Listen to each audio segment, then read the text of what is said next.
Setiap tenaga medis atau tenaga kesehatan yang melakukan kealpaan, ya, yang mengakibatkan pasien luka berat dipidana dengan pidana penjara paling lama 3 tahun, ya, dan apabila meninggal itu dipidana penjara itu maksimal itu 5 tahun. Agar tidak terjadi tindak pidana malpraktek ini, kalaupun terjadi sebuah dampak, kalau kita sudah sesuai dengan standar-standar itu tadi, itu bukan dikategorikan sebagai malpraktek lagi. Kalau menurut di dalam pasal 270 di dalam pasal 273 tadi, ya. Perawat itu berhak mendapatkan pelindungan hukum sepanjang melaksanakan tugas itu sesuai dengan standar profesi, standar pelayanan profesi, standar prosedur operasional.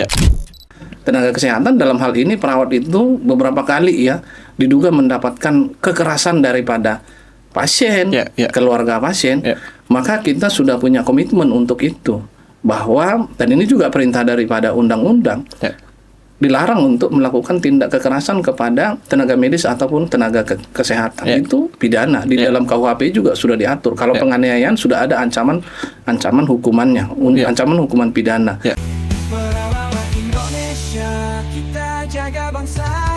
Perawat Indonesia, bersama kita, menyapit namun tetap semua. Perawat Indonesia, bersama kita, mengabdi untuk sehat menuju masa depan cerah.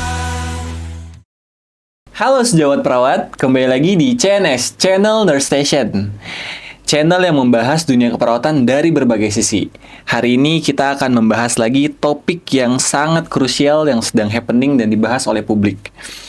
Nah, jadi buat teman-teman semua, apa sih topiknya? Pasti kan kalian bertanya-tanya. Topiknya hari ini yang akan kita bawakan yaitu perkembangan kebijakan perlindungan hukum bagi perawat.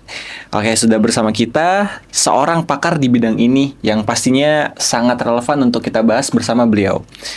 Langsung aja kita sambut Bapak Jasmen Ojak Kaholong Nadiak selaku Ketua Departemen Hukum dan Perundang-undangan DPP PPNI. Apa kabar, Pak? Kabar baik, ya. Kabar baik, alhamdulillah ya Pak. Terima kasih banyak sebelumnya udah nyempetin hadir Pak di mejanya CNS ini Pak. Baik, terima kasih. Nah Pak, langsung aja nih Pak.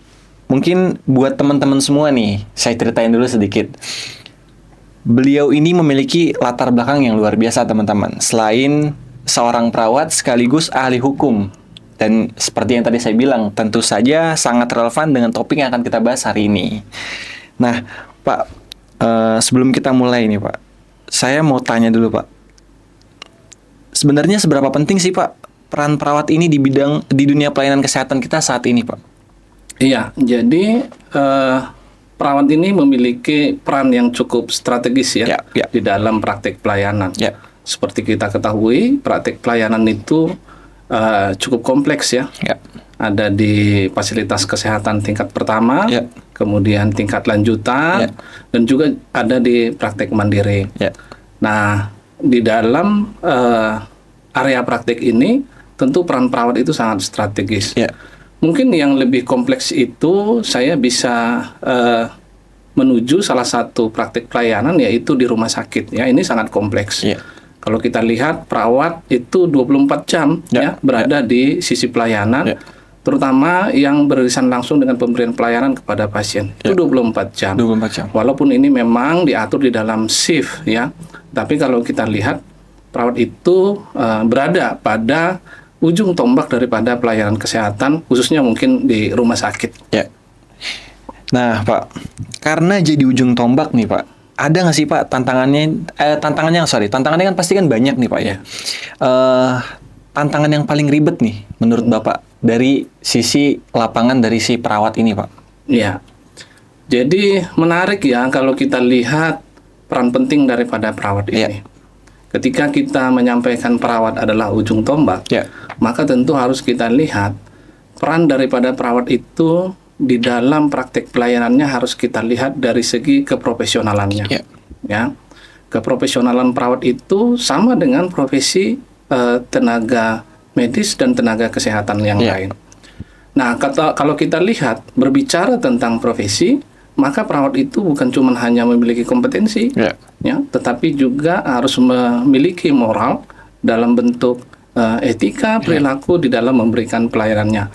Makanya perawat itu nggak hanya harus pintar, ya, nggak hanya harus ahli, tetapi juga dia harus memiliki prinsip-prinsip moral sehingga nanti mendukung di dalam pemberian pelayanannya di fasilitas pelayanan.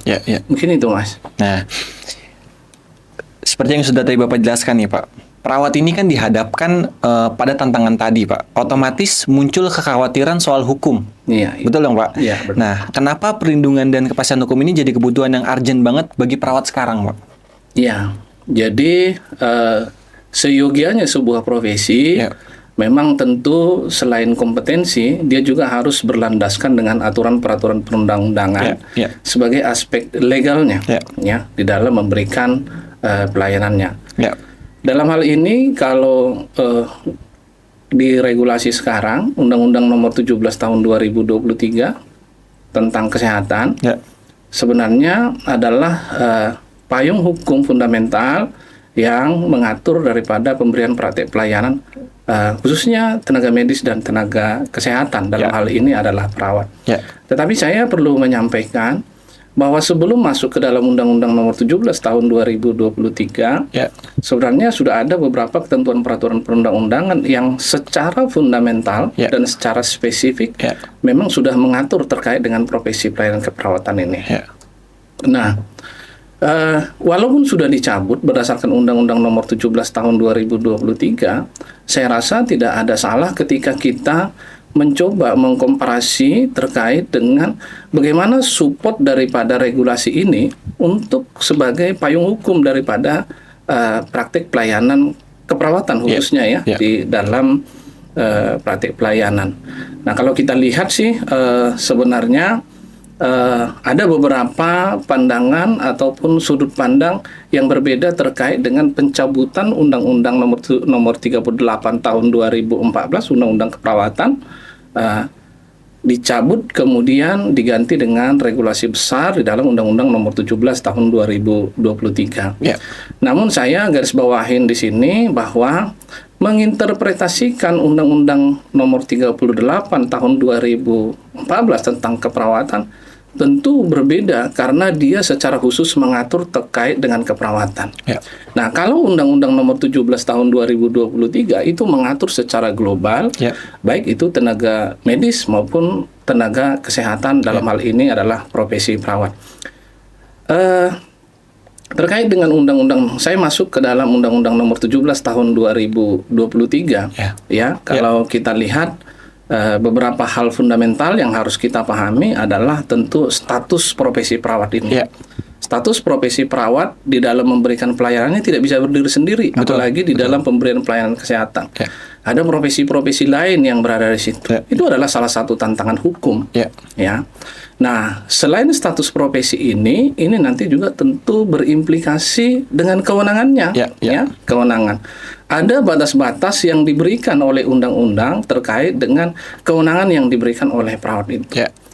Namun ketika sudah diatur di dalam konsep hukum, itu ketika di dalam tatanan implementasi di dalam praktek pelayanan, ini seringkali menjadi multitafsir dan akhirnya di dalam implementasinya sering menimbulkan sesuatu hal yang tidak berakibat baik kepada niat-niat baik daripada perawat itu untuk memberikan pelayanannya.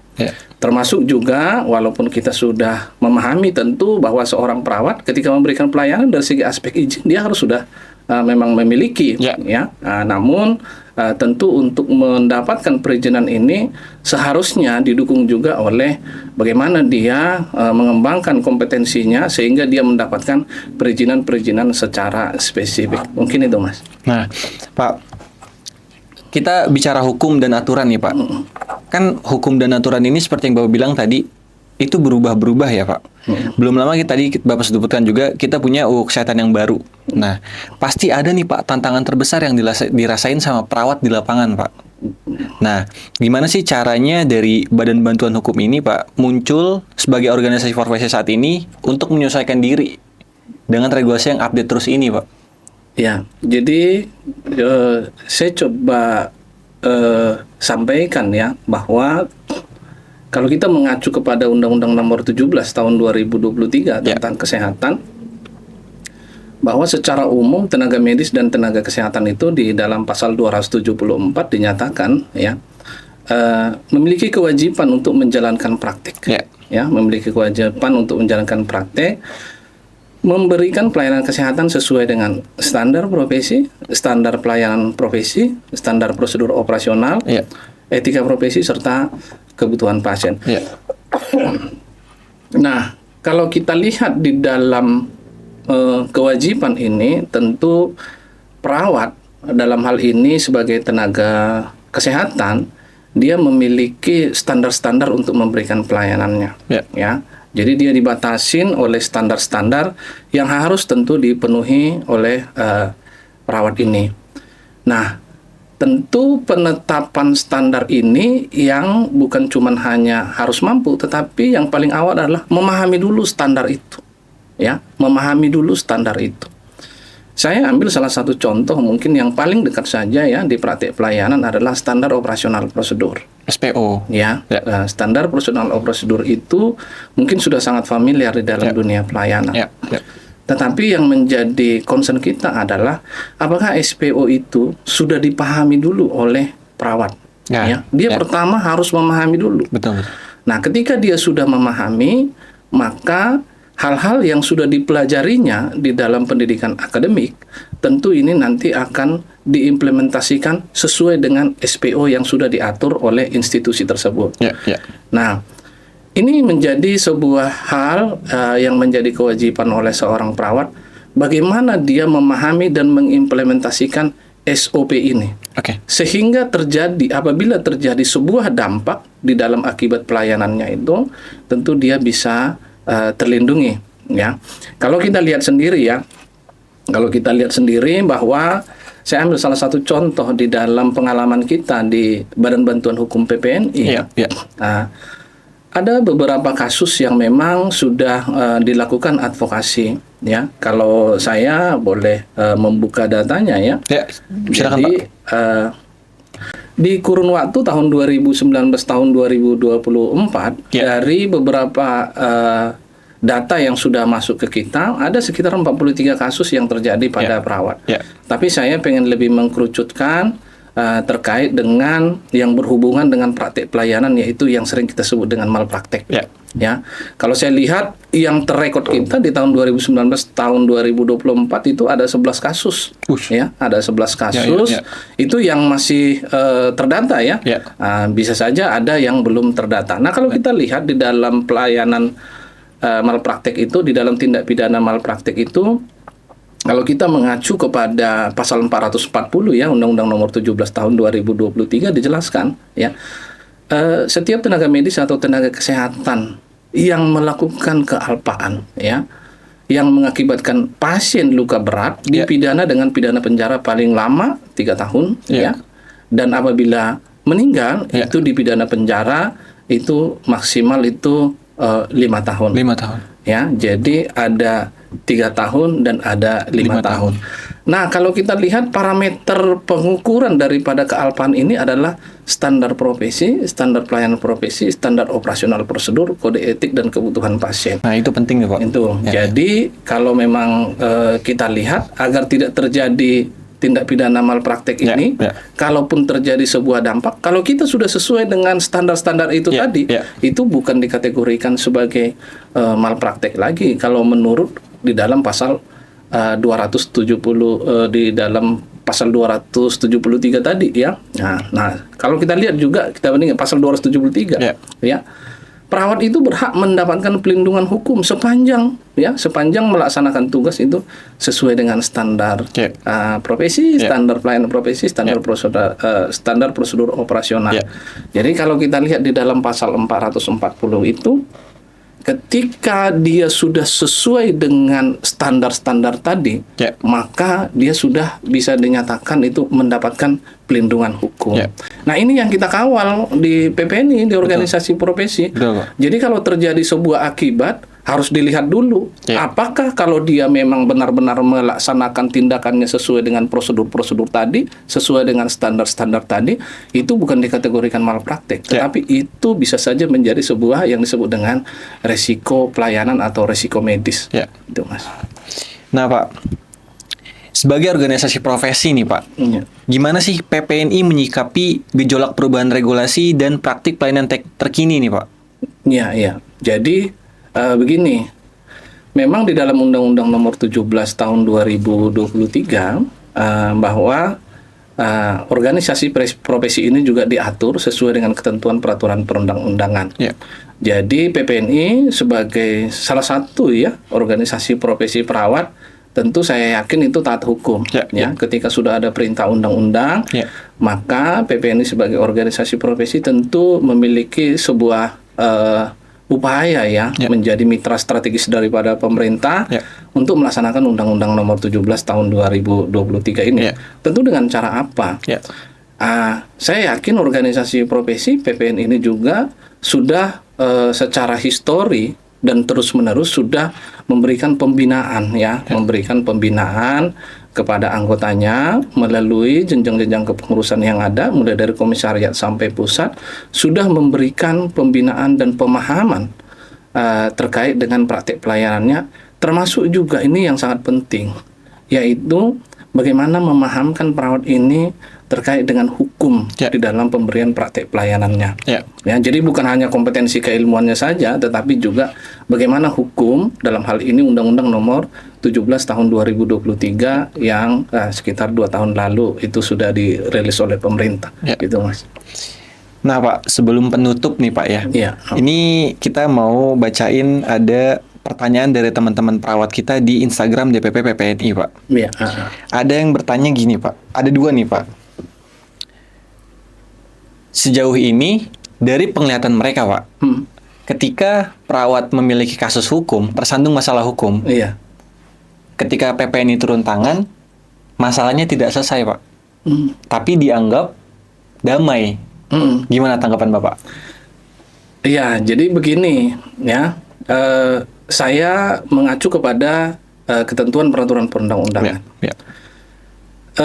Di Undang-Undang Nomor 17 Tahun 2023, mekanisme penyelesaian sengketa pelayanan medis dalam hal ini di dalam praktek pemberian pelayanan itu perintah daripada undang-undang itu mengedepankan yang disebut dengan alternative dispute resolution. Artinya adalah penyelesaiannya secara damai.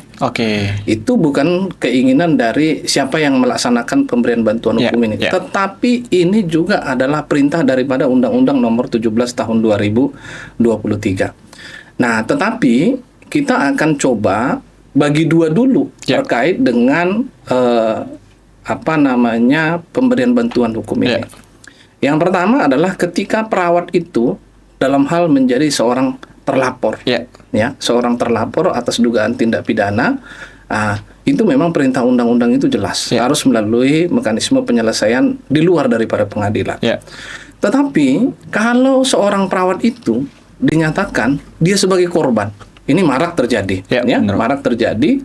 Tenaga kesehatan dalam hal ini perawat itu beberapa kali diduga mendapatkan kekerasan daripada pasien, keluarga pasien, maka kita sudah punya komitmen untuk itu, bahwa dan ini juga perintah daripada undang-undang, dilarang untuk melakukan tindak kekerasan kepada tenaga medis ataupun tenaga kesehatan. Itu pidana. Di dalam KUHP juga sudah diatur. Kalau penganiayaan sudah ada ancaman hukumannya, ancaman hukuman pidana.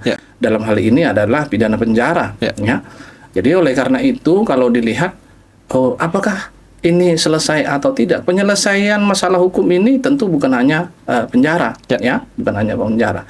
Tapi kalau kita lihat dia memang sebagai korban, kita akan bela dia sampai ke meja hijau. Kita upayakan. Karena efeknya adalah bukan hanya hukum, tetapi adalah efek jerah. Jangan sampai perawat ini dilakukan kekerasan next time lagi. Jangan ada korban-korban lain lagi. Setuju, Pak. Setuju. Nah, tetapi kalau memang perawat ini diduga melakukan kelalaian atau yang sering kita sebut dengan malpraktek, maka perintah undang-undang itu jelas. Kita upayakan penyelesaiannya di luar daripada pengadilan. Itu perintah Undang-Undang 17 tahun 2023. Demikian, Mas. Nah, pertanyaan yang kedua nih, Pak. Ada yang bertanya gini, Pak. Prosedur mendapatkan pendampingan dari BBH PPNI bagi perawat itu sendiri, Pak. Caranya gimana, Pak? Gitu. Ya, jadi sebenarnya proses pemberian bantuan hukum ini tidak terlalu ribet kalau saya berani mencoba menyederhanakan. bahwa seseorang yang akan mendapatkan bantuan hukum daripada Badan Bantuan Hukum PPNI itu jelas. Dia adalah merupakan seorang anggota PPNI yang aktif. Ya. Dalam arti kata aktif itu sudah syarat dan ketentuan berlaku. Tapi itu seyogianya seorang yang namanya anggota profesi, anggota sebuah organisasi profesi, dia harus aktif kalau menurut saya. Sehingga dia bisa memberikan kewajibannya, maka dia menuntut haknya. Itu adalah sesuatu hal yang menurut saya sangat balance, sangat balance. Nah, kalau dia bilang ini bagaimana prosedurnya, dia harus anggota aktif, tetapi dia juga harus mendapatkan sebuah rekomendasi daripada organisasi level kepengurusan yang ada di bawahnya. Karena BBH ini berada di pusat. Ya, kalau sudah ada dari kabupaten kemudian provinsi yang menyatakan, oh ini anggota kami ini adalah anggota aktif. Ya, maka kalau dia memang dugaannya adalah pidana terkait dengan pelayanan, BBH itu akan melakukan pemberian bantuan hukum. Ya, jadi sebatas mana pemberian bantuan hukum ini, kita tentu sudah punya treatment tersendiri sesuai dengan aturan yang ada di dalam organisasi dan juga sesuai dengan aturan peraturan perundang-undangan. Maka ini sudah terbukti, sudah ada 43 kasus yang kita tangani tahun 2019 sampai tahun 2024 dan itu nyata. Bahkan ada yang sudah beberapa itu yang sudah inkrah melalui di pengadilan putusannya. Mungkin itu, Mas. Oke, Pak. Terakhir nih, Pak. Satu pesan atau mungkin warning terpenting dari Bapak selaku Ketua Departemen Hukum PPNI untuk semua perawat di Indonesia, Pak, teman-teman kita. Silakan, Pak. Ya, jadi saya menghimbau, boleh lihat saya menghimbau rekan-rekan sejawat saya ya di perawat. Saya juga adalah seorang perawat yang masih aktif ya. Saya bekerja di rumah sakit ini tahun ke-21 saya mengabdi di rumah sakit ya. Saya meminta kepada rekan-rekan selain mengembangkan kompetensi, seorang perawat juga harus banyak untuk memperbanyak literasi hukum. Ya, literasi hukum ini penting bukan hanya melihat daripada Undang-Undang Nomor 17 Tahun 2023, tetapi juga aturan-aturan yang berhubungan daripada pemberian praktik pelayanan. Kemudian yang kedua, dokumentasikan apa yang menjadi tindakanmu. Ya. Tindakanmu harus sesuai dengan dokumentasi sehingga nanti dokumentasi pelayanan rekan-rekan sejawat sekalian bisa menjadi sebuah pembuktian bahwa kita melakukan tindakan ataupun kegiatan praktek pelayanan kita sesuai dengan standar-standar yang sudah ditetapkan di dalam peraturan perundang-undangan. Demikian, Mas. Oke, itu dia pesan-pesan yang sudah disampaikan. Semoga apa-apa yang sudah disampaikan oleh Pak Jasmine itu nanti bermanfaat untuk teman-teman semua. Jangan lupa, kalau misalnya ada pertanyaan yang ingin disampaikan khusus untuk Pak Jasmine, boleh teman-teman semua untuk DM Instagramnya DPP-PPNI atau langsung komen di YouTube channelnya CNS, Channel Nurse Station. Untuk teman-teman semua, terima kasih banyak sudah menonton video ini sampai akhir. Jangan lupa di like, komen, dan juga subscribe. Kami pamit undur diri. Assalamualaikum warahmatullahi wabarakatuh.